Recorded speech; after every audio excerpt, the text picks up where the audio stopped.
আপনাদের সাথে বহুদিন ছিলাম, 17 প্রায় 18 বছর আপনাদের সাথে ছিলাম, বাট আগামী 25 তারিখে ইনশাল্লাহ আমি দেশে চলে যাচ্ছি। প্রায় 18 বছরের নির্বাসিত জীবন শেষে দেশে ফিরছেন বিএনপির ভারপ্রাপ্ত চেয়ারম্যান তারেক রহমান।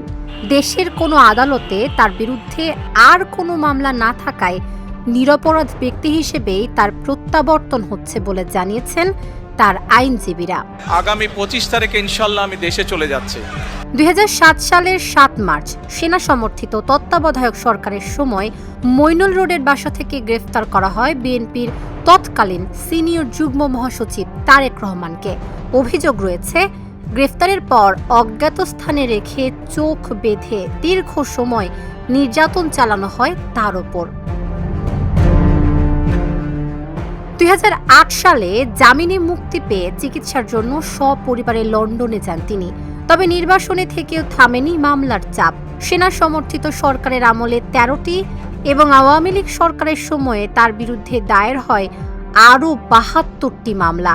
কয়েকটি মামলায় দেওয়া হয় যাবজ্জীবন কারাদণ্ড সহ বিভিন্ন মেয়াদের সাজা।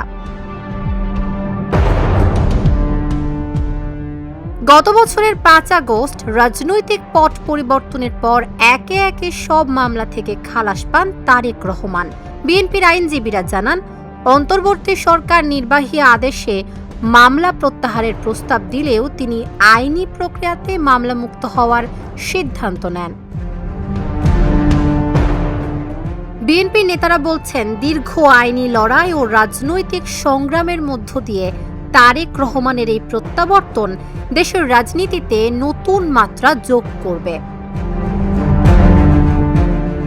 25 ডিসেম্বর দেশের মাটিতে পা রাখার কথা তারেক রহমানের। বিএনপির পক্ষ থেকে জানানো হয়েছে, তিনি আসন্ন জাতীয় নির্বাচনে অংশ নেবেন। রাজনৈতিক অস্থিরতা ও বিভাজনের এই সময়ে তার নেতৃত্বে গণতন্ত্র ইতিবাচক ধারায় ফিরবে, এমন প্রত্যাশাই দলটির। Dhaka journal, news desk. খুব শান্তিভাবে শান্তভাবে আপনাদের সাথে দুটো কথা বলতে চাই।